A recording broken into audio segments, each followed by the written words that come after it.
Big Brother, mainstream media, government cover-ups. You want answers? Well, so does he. He's Alex Jones on the GCN Radio Network. And now, live from Austin, Texas, Alex Jones. Well, this is it. The day before Thanksgiving, the 24th day of November 2010, National Opt-Out Day. And we will cover all of the different political fireworks as they unfold. We've already had people stripping down into their Speedos with Screw Big Sis painted on their back. We had the first article on that at Infowars.com and PrisonPlanet.com today. It's now become a big national news story as well. Very exciting. And I'm not tooting our horn that, hey, look, we had it first. We're continuing to drive the news. Like in the last 6 years, we've pointed out that TSA plans to be on the streets of America with naked body scanners. Now it's happening. Weeks after we've been beating the drum hard, the Hill newspaper, AP, Reuters, they're all talking about it. The alternative media, really spearheaded by the Drudge Report, is now forcing all of this out into the open. Very, very exciting, and there's so many facets to it. I want to cover it coming up and open the phones up. We have Joel Skousen popping back in. I already had him on once this week, but I got him on for 30 minutes because of his deep research into the Korean Peninsula, China using North Korea as a surrogate, the United States and NATO using South Korea as a surrogate for conflict or as a pawn. We have a representative coming on who's very upset, member of Congress dealing with the TSA. And we have Webster Tarpley popping in to give us his view on the North Korea situation and what's happening with the economy. But all of our guests are just on for about 20 minutes apiece today, so we'll have time to also open the phones up and cover all of the other news. Obviously, amazing economic developments we're going to be going over. Also, going in at grocery stores, salons, malls, fitness centers, biometrics to buy and sell. And this is just as dangerous as what the TSA is doing. Dr. Paul Craig Roberts calls it the TSA Gestapo Empire.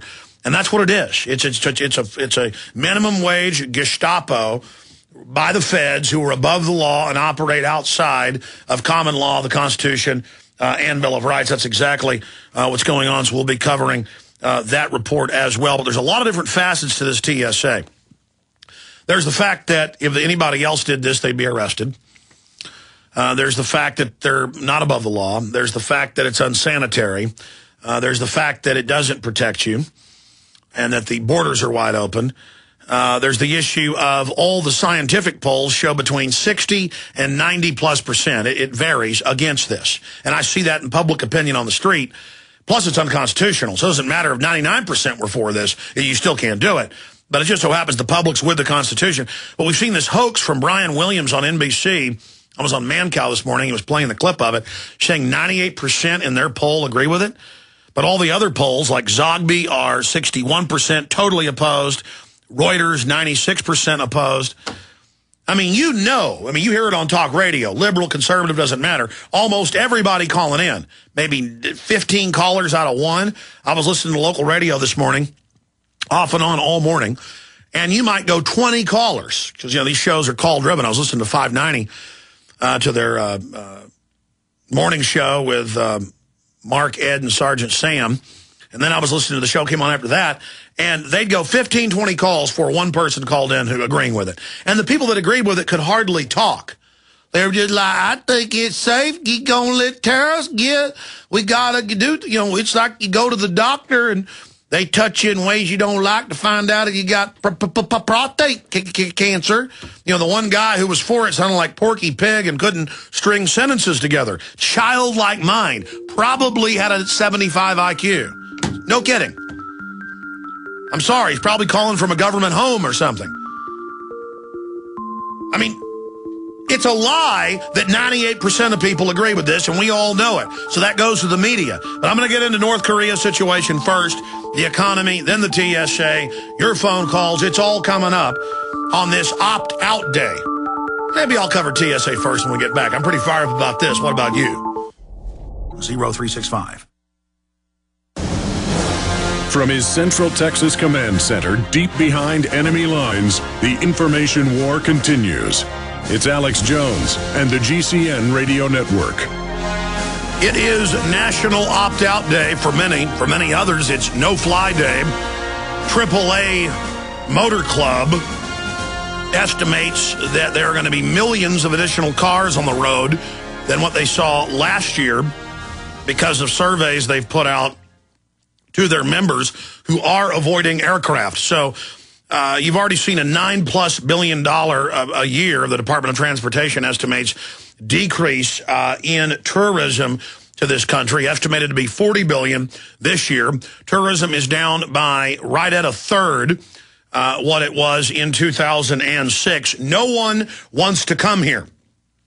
There may be a large percentage, I don't know if it's half or 40%, of the public, but the polls show it's less than half, but still over 100 million people in this country that are wanting to be slaves, who are enjoying tyranny.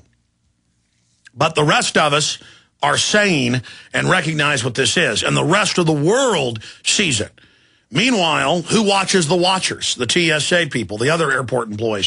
Why do we have all this just at airports? I mean, a terrorist could go in a shopping mall. A terrorist could go to a school. A terrorist could go to a hike and bike jogging trail. A terrorist could go to your church.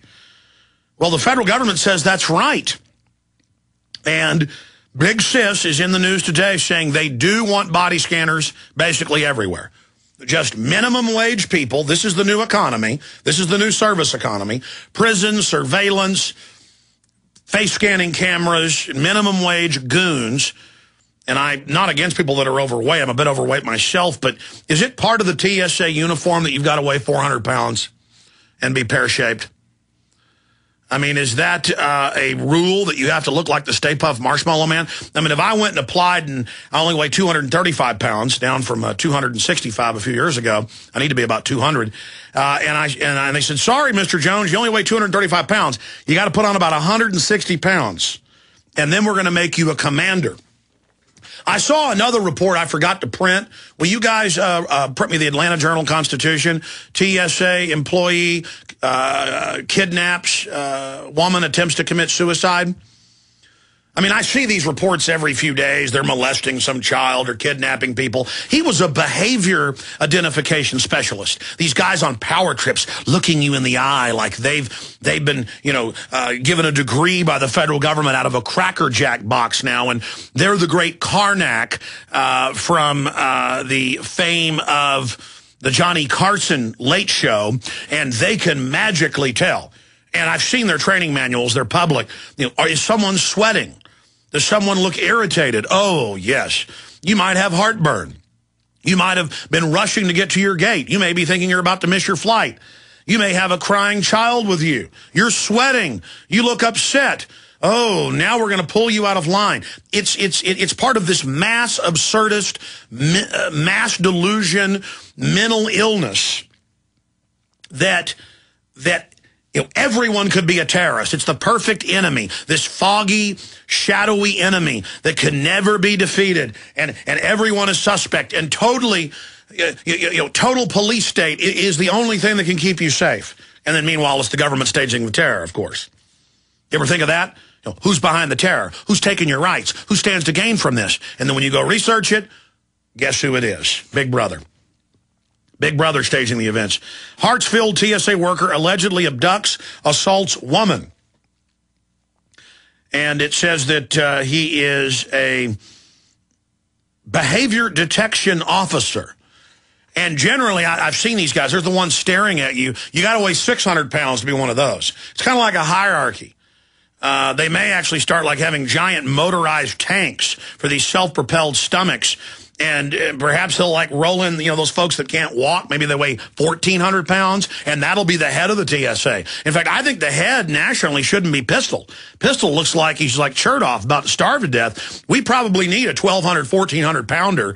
All right, I'm sorry. I got a lot of important news to cover. I'm not making fun of people that are overweight, folks. It's just the image of people in police state thug outfits who are almost all obese, prodding people, getting off on the power. I mean, they can't get a job at McDonald's, but now they rule you. And they don't care if you don't like the radiation. They don't care if you don't like groping. You quit, they hire somebody that does like groping. And I've flown so much and see TSA with their eyes all slit, looking at you, being all serious, shouting at people for, you've got more than 3 ounces of shampoo. You've got a nail clipper. And I'm like, well, it says I can have a nail clipper. I mean, they're just there to let you know, hey, they've arrived. I have power. I have power. I'm God. I mean, this is the type of stuff they chant publicly in their mass delusions. But they're failing. They tried to intimidate. They tried to scream opt-out.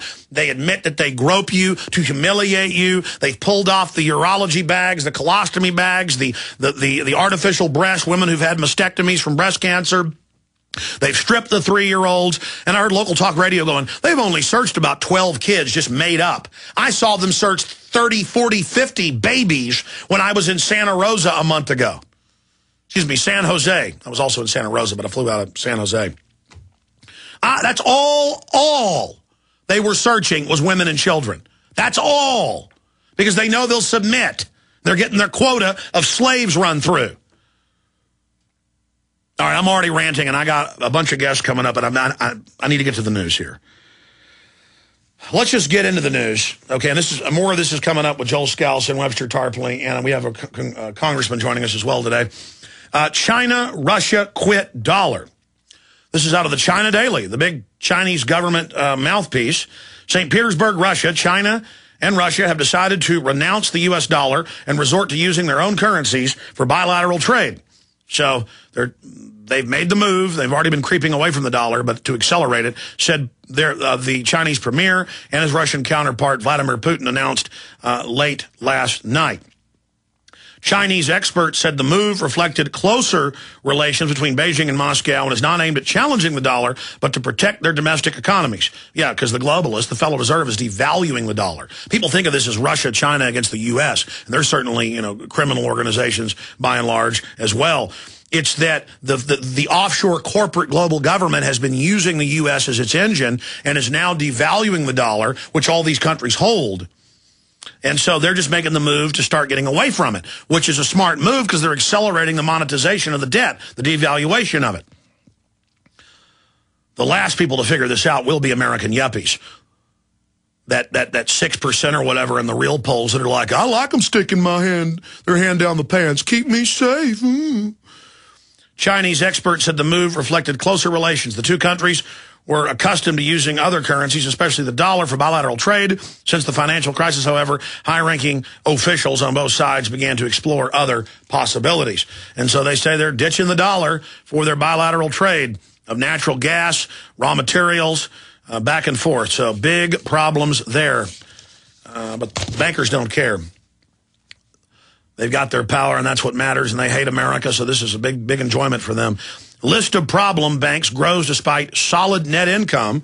That's out of CNBC. We're going to be covering that. Portugal, Spain hit by investor fears over debt. Yeah, the bankers are now getting ready to gobble them up, but they'll pose as the savior. Continuing, Irish unveil 4-year plan to claw back $20 billion.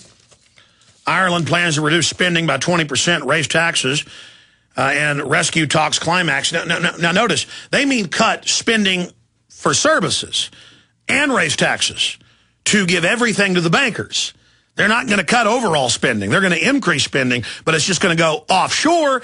As government officials admit in Ireland, they say, we think it's good that we're being taken over by foreign banks. Remember that Reuters quote yesterday that had me hyperventilating? This is treason. This is financial Armageddon. This is being conquered. So that's coming up in the financial news. Everything, again, is accelerating. Now here's the really big news. We're talking about this with Joel Scalzo when he comes up here in about 15 minutes. The Washington Times, U.S. sends carrier to Yellow Sea for exercises near Korea. Now, they admit the whole thing that kicked off a day and a half ago was U.S. and South Korean forces in areas that North Korea claims, right up on their shore, firing artillery within just a few hundred yards of their shore. And the North Koreans, I'm not saying they're good, they're paranoid, lunatic, pure evil, but the globalists that are the more organized